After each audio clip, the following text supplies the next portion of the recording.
Shalom umat Tuhan, umat yang diberkati oleh Tuhan. Kita mengucap syukur atas kasih-Nya bagi kita hari ini. Kita sudah sampai di dalam kitab Imamat 19 sampai 21. Puji Tuhan. Dan mari kita mulai masuk dari pasal 19 dan kita belajar bersama-sama. Kita renungkan bersama-sama lalu kemudian mari kita melakukannya sehingga kita dapat hidup dan menyenangkan hati Tuhan. Puji Tuhan. Di dalam pasal 19 itu dimulai tentang kudusnya hidup umat Tuhan, umat pilihan Tuhan. Dan pasal ini dibuka dengan firman Tuhan tentunya kepada Musa yang ditujukan kepada semua umat Israel. Ayat yang kedua berkata, "Kuduslah kamu sebab aku Tuhan Allahmu kudus." Nah, kita belajar dalam kitab Imamat banyak mengajarkan tentang kekudusan. Dan di dalam Jagalah Kekudusan part 2 ini, bagian yang kedua ini, mari kita akan lebih detail khususnya di pasal yang ke-19. Kita akan melihat bagaimana Tuhan berbicara secara detail.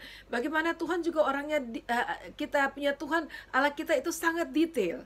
Dan Tuhan ingin dalam segala sesuatu yang kita hadapi dan kita lakukan, yang kita bersentuhan, kita harus lakukan dengan cara Tuhan. Dan tentunya cara yang menyenangkan hati Tuhan.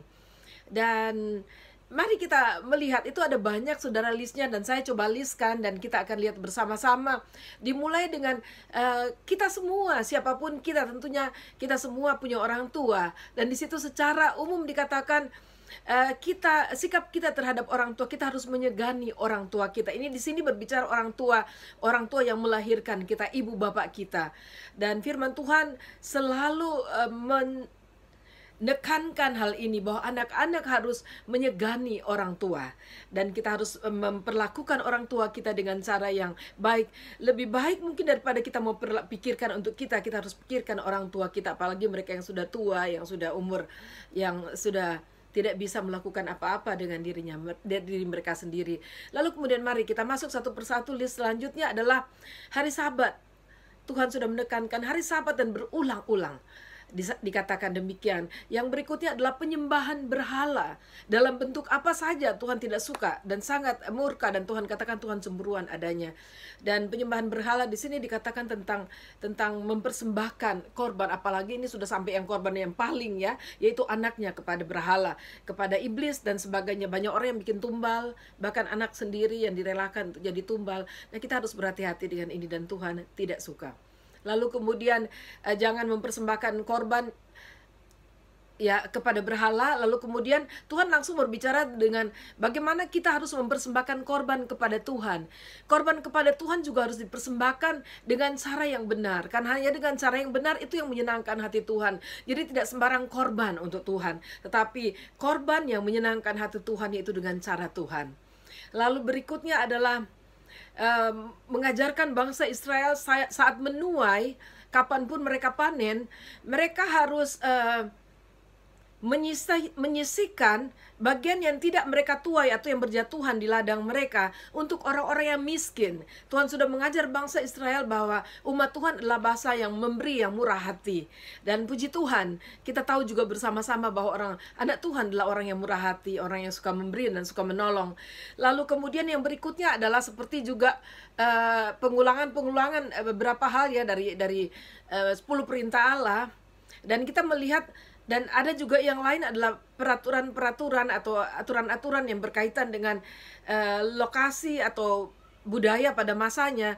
Tapi mari kita perhatikan hal-hal normatif atau hal-hal yang dapat kita pelajari dari hal yang lahiriah, sebagaimana perjanjian lama itu menjadi gambaran untuk hal-hal yang rohani. Mari saudara, dengan hikmat Tuhan saya percaya kita dapat membeda-bedakan sambil kita melihat diri kita bersama-sama, bagaimana kita akan membangun hidup kita, membangun diri kita di hadapan Tuhan. Lalu kemudian seperti yang saya bilang, perluasan atau menekankan kembali apa yang sudah difirmankan dalam 10 perintah Allah, yaitu jangan mencuri, kita semua tahu. Jangan berbohong, kita juga semua tahu soal itu. Jangan bersumpah demi Allah. Bersumpah palsu pun Tuhan tidak suka pasti, tapi bersumpah demi Allah juga tidak, karena Allah adalah di atas kita, saudara, dan Tuhan tidak mau namanya dipergunakan dengan tidak benar. Karena Tuhan tahu manusia bersumpah seringkali juga tidak melakukan sumpahnya. Dan sumpah atas nama Tuhan resikonya besar. Oke, berikutnya adalah jangan memeras. Tentunya kalau diperas itu dari orang yang lebih miskin atau lebih rendah kekuatan kuasanya dari kita ya. Lalu kemudian jangan merampas, jangan menahan upah orang lain. Lalu kemudian jangan mengutuk. Dan Tuhan panggil kita bukan mengutuk, tetapi untuk memberkati.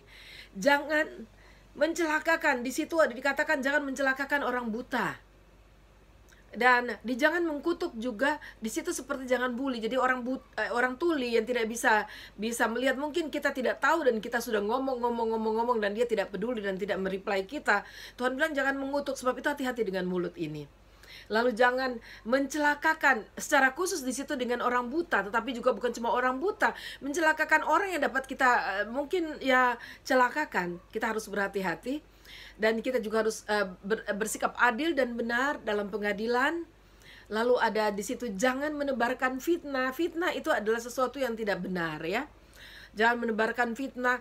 Dan kita tahu bahwa kita manusia, tidak semua yang kita tahu itu benar. Dan tidak semua yang kita anggap benar itu benar. Karena kita bukan Allah, bukan Tuhan, dan kita masih manusia. Lalu kemudian jangan mengancam. Dan berikutnya adalah jangan membenci. Bahkan kebencian yang di dalam hati yang tidak terungkap sekalipun Tuhan bilang jangan. Karena itu berarti mengganggu atau menajiskan kekudusan kita. Lalu kemudian berikut, kita dipanggil untuk terus terang menegur kalau kita lihat ada orang yang salah. Dan jangan biarkan orang lain itu membuat kita menjadi berdosa. Artinya jangan sampai kalau kita harus menegur, kita tidak menegur dan akhirnya dosa itu tertimpa kepada kita. Jadi kita jangan sampai ada orang lain yang membuat kita berdosa, yaitu pada saat kita tidak menegur, pada saat kita harus menegur. Nah itu dia saudara, kalau berbicara soal menegur dan menebarkan fitnah, itu beda ya.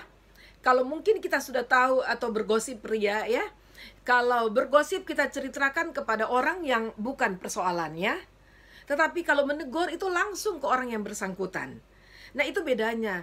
Dan mari kita dengan cara Tuhan yang kita belajar sekarang, dan saya rasa masih berlaku dan bahkan sangat-sangat berlaku untuk kita sekarang ini ya. Lalu list yang berikut adalah jangan menuntut balas. Firman Tuhan bilang pembalasan adalah hakku, kata Tuhan. Jadi biarkanlah itu di Tuhan. Dan bahkan jangankan balas, menghakimi aja Tuhan bilang jangan. Iya kan saudara? Yuk yang berikut, jangan mendendam. Dendam itu akan merusak bukan cuma hati kita, cara pandang kita terhadap sesama kita, tapi juga merusak kesehatan kita. Dan pada akhirnya merusak hidup kita. Jadi mari hati-hati, jaga hati. Dan yang kedua, jangan mendua. Jangan mendua hati, bahkan dikasih contoh, jangan kawinkan binatang itu dengan dua jenis yang lain. Jangan nanam di satu ladang gitu loh ya, dan dua benih, dan yuk bisa akan pusing itu kan. Saudara, pada akhirnya mendua hati itu akan pusing sendiri dan akan mengganggu dan melelahkan kehidupan kita sendiri. Jangan mendua juga, istri dua, suami dua, pacar dua juga hati-hati, walaupun belum resmi. Pokoknya jangan mendua hati lah. Jangan mendua ya. Lalu sesudah jangan mendua, jangan jadi lalu kemudian berbicara soal persetubuhan laki-laki dengan budaknya ya. Dan kalau budaknya itu belum merdeka, budak itu budak orang lain, belum merdeka, itu berarti belum ditebus. Maka ada cara-cara yang diberikan di situ ya, dan saudara bisa baca detailnya. Lalu kemudian hukum untuk memakan hasil tanaman pada saat mereka sudah sampai di tanah perjanjian, karena mereka dalam perjalanan untuk sampai ke Kanaan, dan ada aturannya. Tuhan sampai hal-hal detail seperti itu pun Tuhan mengatur, dan Tuhan katakan kamu harus melakukan seperti yang aku firmankan. Dan itu tidak beda dengan kita ya. Kita juga diajar oleh Tuhan untuk kita melakukan firman Tuhan dalam hidup kita. Lalu kemudian mengulang kembali jangan makan darah, khususnya binatang atau daging yang masih berdarah. Dan saya jadi ingat zaman sekarang banyak orang yang suka makan raw food ya, termasuk daging mentah juga dan sebagainya. Dan mari kita berhati-hati, dan saudara bisa memutuskan apa yang saudara tahu itu benar. Kalau puji Tuhan, kalau saudara kebetulan memang tidak suka makan daging mentah ya saudara bersyukur. Tapi kalau yang suka makan, saya tidak jadi hakim saudara di sini. Saya hanya membacakan apa yang tertera di dalam kitab Imamat pasal 19 ini. Lalu kemudian berbicara soal yang ya saya bilang ada yang normatif, ada yang bukan ya. Yang praktis itu yang seringkali berlaku hanya pada saat itu atau pada tempat itu, dan tempat yang lain harus diterapkan yang lain, Saudara. Dan di situ dikatakan rambut jangan dipotong setengah. Ya kadang-kadang modenya bisa macam-macam zaman sekarang ya. Lalu kemudian janggut juga di tepian. Nah, janggut juga ada yang bikin model macam-macam yang kadang-kadang kita lihat lucu-lucuan. Nah, tapi pada saat-saat itu berbicara model rambut tertentu dan juga janggut tertentu, dan mungkin sekarang juga ada arti-artinya. Jadi kita harus hati-hati. Lalu kemudian berbicara soal tubuh yang kita harus jaga ya. Dan juga jaga kesucian anak perempuan, itu berarti awasan untuk orang tua. Jaga kesucian anak perempuan ya dari sikap dari orang-orang lain ataupun dari orang tua itu sendiri, termasuk dikatakan di situ jangan menyundalkan atau jangan membiarkan anakmu menjadi sundal gitu loh ya, jadi menjual diri atau apapun ya, apalagi kalau dimanfaatkan oleh orang tua dan sebagainya. Itu anak adalah tanggung jawab orang tua, termasuk dalam menjaga anaknya. Lalu hormat kepada orang ubanan. Nah, berbicara ini bukan cuma sekedar orang tua kita, tapi orang ubanan, semua orang yang tua yang sudah beruban. Banyak sekarang yang sudah tidak bisa kelihatan ubanannya ya. Dan zaman now juga sekarang banyak orang yang awet muda yang kita terpesona kalau dengarnya, wah ternyata baru umur sekian, karena dunia semakin canggih saat ini.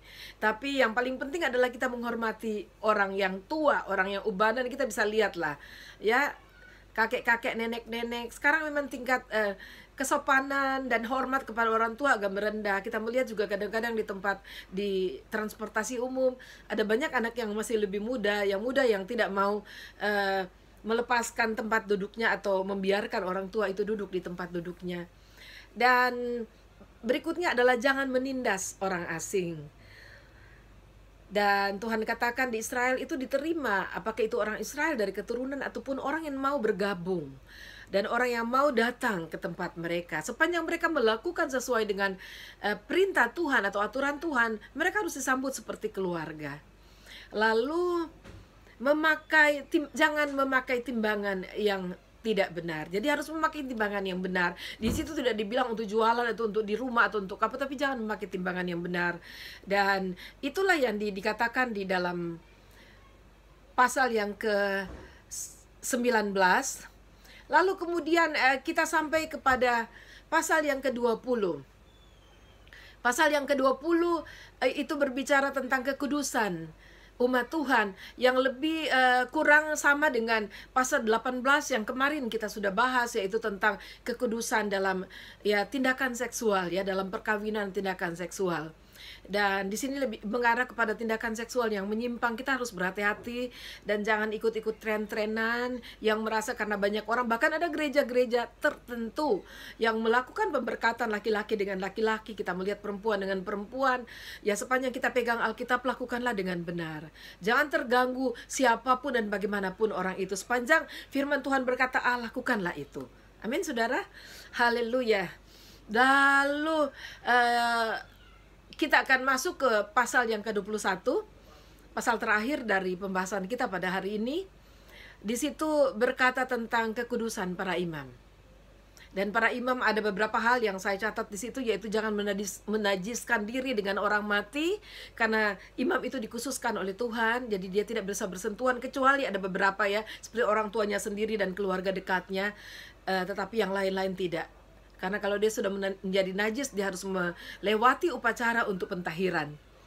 Dan jangan menggundul kepalanya dan juga jenggot. Nah, di sini para imam dikhususkan lagi, diberitahukan.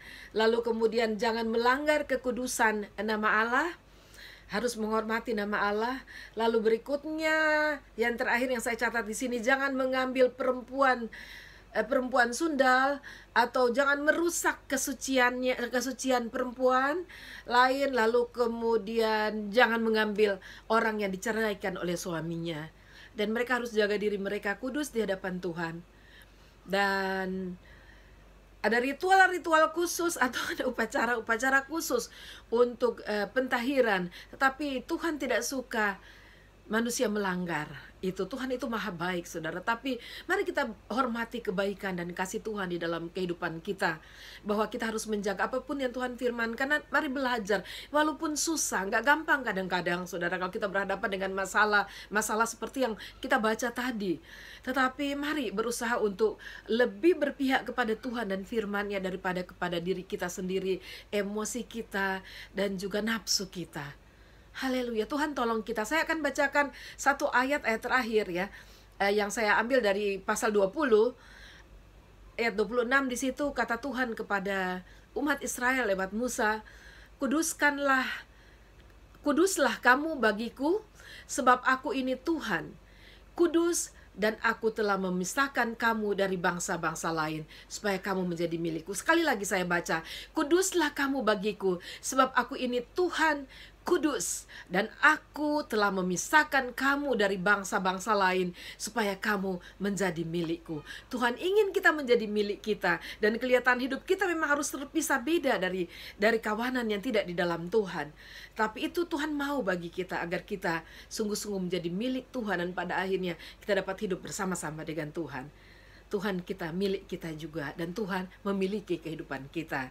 Mari kita belajar dan melakukan dengan upaya kerja keras di dalam mungkin apapun yang kita rasa kita kurang dan kita lemah. Tapi mari kita ambil keputusan dan berusaha dalam pertolongan Tuhan untuk hidup kudus dan hidup menyenangkan hati Tuhan.